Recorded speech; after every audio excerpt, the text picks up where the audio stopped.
नमस्कार, मैं नीरज कुमार आप सभी साथियों का अपने YouTube चैनल भूमि जानकार अमीन में स्वागत करता हूं। आज हम लोग ऐसा एक टॉपिक पे बात करेंगे। थंबनेल देखकर भी ऐसे आप लोगों को पता चल गया होगा कि माननीय सुप्रीम कोर्ट ने आदेश कर दिया है कि रसीद और जमाबंदी का मान्यता खत्म है, यानी रसीद और जमाबंदी का मान्यता अब नहीं रहेगा। तो क्या किसी भी जमाबंदी और रसीद का मान्यता नहीं, तो फिर सरकार काहेला जमाबंदी और रसीद कटवाती है?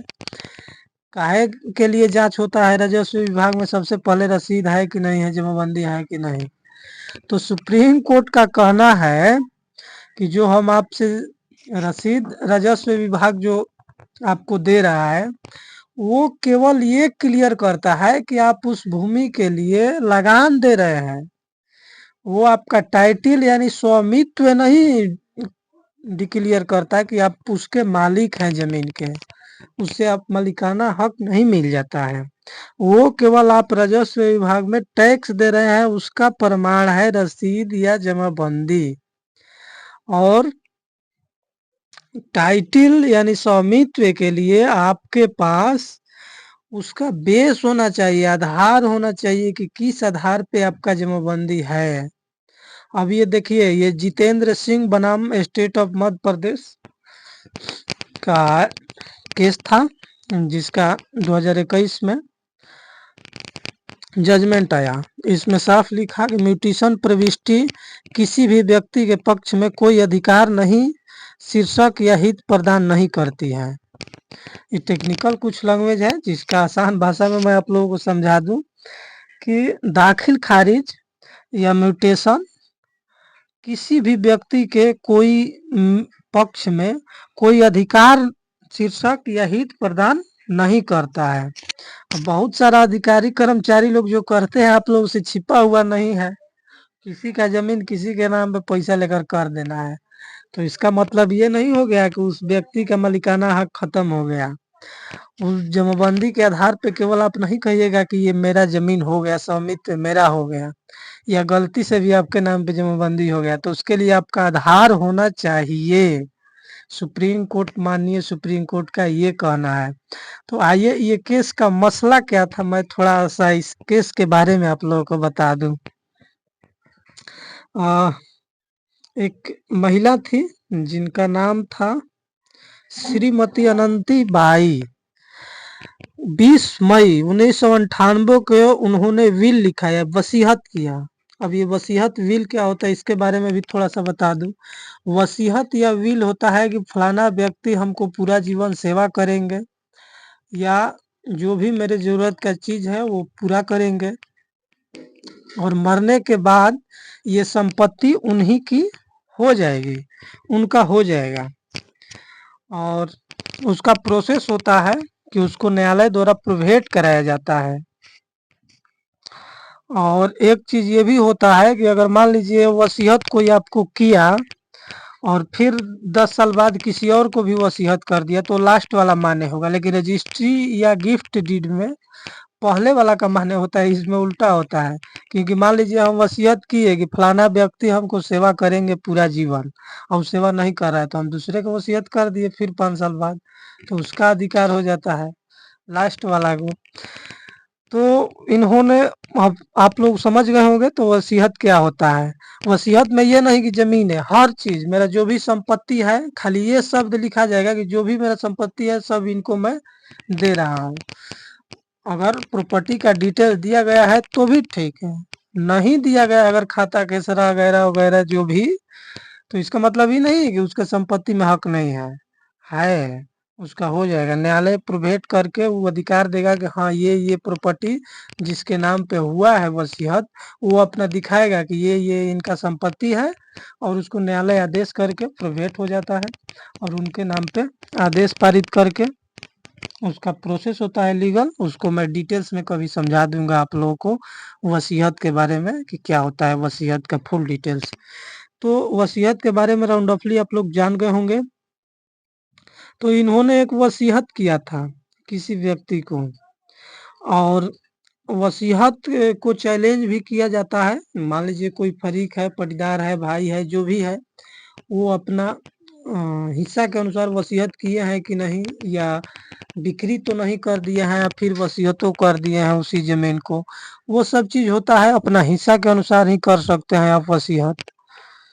और तो इसमें बहुत सारे दिक्कतें थी। तो सबसे बड़ा चीज इसमें था कि वसीयत जो था, उनका मृत्यु हुआ ही नहीं था, जीवित थी उसी वक्त। जिसे देखिए 27 अगस्त को उनका मृत्यु हुई थी, और राजस्व रिकॉर्ड में उसका आवेदन 9 अगस्त को दे दिया गया था, 9 अगस्त 2011 को, यानी कि 20 दिन पहले ही दे दिया गया।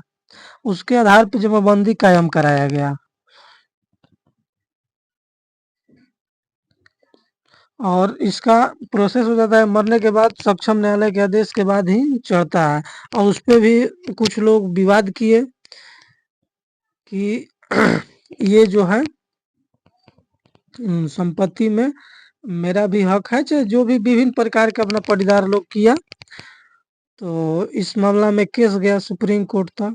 सुप्रीम कोर्ट ने उसको रद्द कर दिया और ये आदेश दे दिया कि जमाबंदी बिना आधार का कोई मालिकाना हक नहीं देता है। अगर किसी भी व्यक्ति के नाम पे कोई जमाबंदी कायम हो गया, इससे ये नहीं साबित हो जाता है कि वो उस जमीन का मालिक हो गया। उसको आधार दिखाना पड़ेगा कि किस आधार पे उसका जमाबंदी हुआ है। माननीय सुप्रीम कोर्ट का इस केस में डिक्लेयर कर दिया गया। तो उसके लिए अगर मान लीजिए कोई पंचनामा के द्वारा भी किसी से पहले होता था कि जिसे पंचनामा से लिख दिए हम आपको जमीन, उसके आधार पे जमाबंदी कायम हो गई, तो जमाबंदी भी रद्द हो जाएगा पंचनामा वाला। क्यों? क्योंकि पंचनामा सीधा सीधी मालिक है कि 100 रुपया से ज्यादा का अगर प्रॉपर्टी है तो प्रॉपर्टी ट्रांसफर एक्ट जो 1908 है, उसमें सीधा सीधी है कि 100 रुपये से ज्यादा का अगर संपत्ति है तो उसको लिखित होना चाहिए और रजिस्टर्ड होना चाहिए रजिस्ट्री ऑफिस से। अगर बिना रजिस्टर्ड के आप उसको ले रहे हैं तो उसका आपका मान्यता नहीं है, और उस पंचनामा के आधार पर अगर जमाबंदी भी है तो उसको रद्द किया जा सकता है। हाँ, एक और पंचनामा होता है पटीदारी बंटवारा का। तो पटीदारी बंटवारा का पंचनामा वो जायज है, और उसके आधार पे जमाबंदी है तो वो सही है। क्यों? क्योंकि उसमें किसी को टाइटिल नहीं मिला है, स्वामित्व नहीं मिला है, यानी मालिकाना हक नहीं मिला है।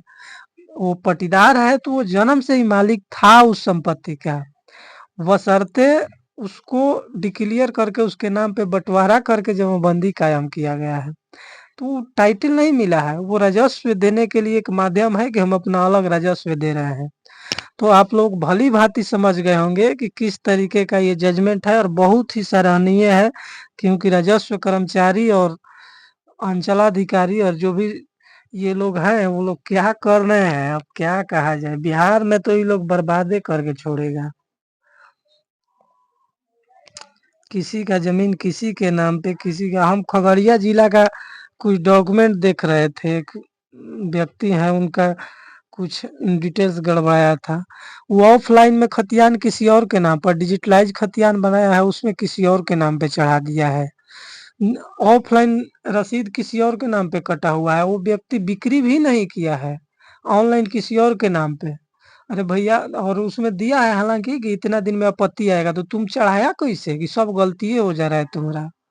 उसको देख कर ना चढ़ाना चाहिए।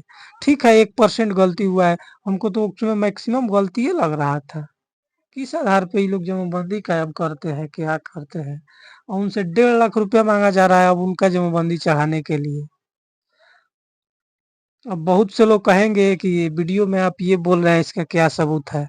सबूत जानने की जरूरत है ना, तो एक काम कीजिए, एक वीडियो जारी कीजिए और पब्लिकली उसको कीजिए। आप पूछिए जनता से कि कितने लोगों से राजस्व कर्मचारी और अंचलाधिकारी कितना कितना घूस मांग रहे हैं और क्या क्या समस्या है, देखिए उसमें आ जाएगा।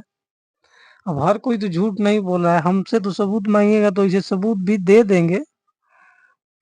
खैर, जो भी है, हर जगह यही करप्शन है, करप्शन है। तो आप लोग भली भांति समझ गए होंगे, और इसी तरीके के इन्फॉर्मेटिव वीडियो को मेरे चैनल को सब्सक्राइब करें, वीडियो को लाइक करें, शेयर करें और बेल आइकन ऑन कर लें, ताकि जब भी मैं वीडियो डालूं तो कहीं आप पीछे ना रह जाए, छूट ना जाए और आपसे मिसयूज ना हो जाए। हर तरीके के मैं वीडियो इस चैनल पे डालता रहूँगा और आप लोग अगर स्क्रीनशॉट लेकर इसका रखना चाहते हैं तो लेकर भी रख सकते हैं, क्योंकि बहुत ही काम का ये जजमेंट है। जितेंद्र सिंह बनाम मध्य प्रदेश। अगर किसी के साथ फर्जी तरीके से जमाबंदी किसी के विरुद्ध में कायम हो जाता है तो इस जजमेंट के आधार पे आप लोग जिला न्यायालय से खुद या सक्षम न्यायालय जो भी होगा, मान लीजिए अंचल अधिकारी वगैरह है, तो इन लोगों के पास खुद से भी आप लोग आवेदन देके लड़ सकते हैं।